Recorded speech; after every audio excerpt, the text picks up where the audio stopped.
السلام عليكم ورحمة الله تعالى وبركاته، وأهلا بكم في قناة يوميات الكرة. كشفت صحيفة ديلي ستار البريطانية عن غضب كبير من جانب جماهير ليفربول اتجاه النجم المصري محمد صلاح مهاجم الفريق، كذلك بعض زملائه. وأكدت الصحيفة أن سبب غضب جماهير الريدز هو عدم شعور اللاعبين بالمسؤولية قبل أيام قليلة فقط من مباراة هدرسفيلد وبطولة الدوري الإنجليزي، والتي ستقام يوم الجمعة المقبلة.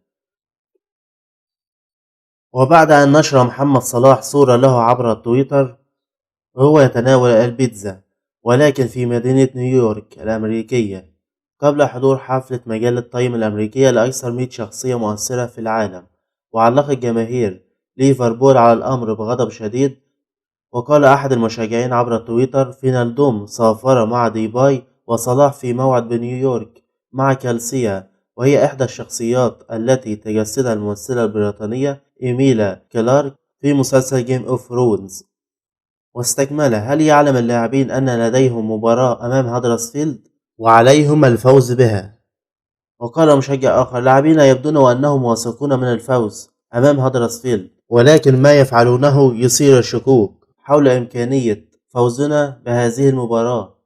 وأضاف مشجع آخر: صلاح من الممكن أن يعود إلى ليفربول اليوم، ولكن بالطبع سيكون هناك وقت قليل للغاية حتى يستعد لمباراة الجمعة.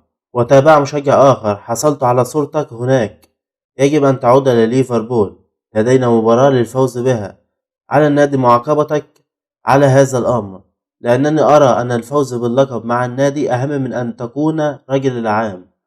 واختتم مشجع آخر: متبقي فقط 3 أيام على مباراة هدرسفيلد، وصلاح يتناول بيتزا في نيويورك، هل أنت تخطط للراحة عن تلك المباراة؟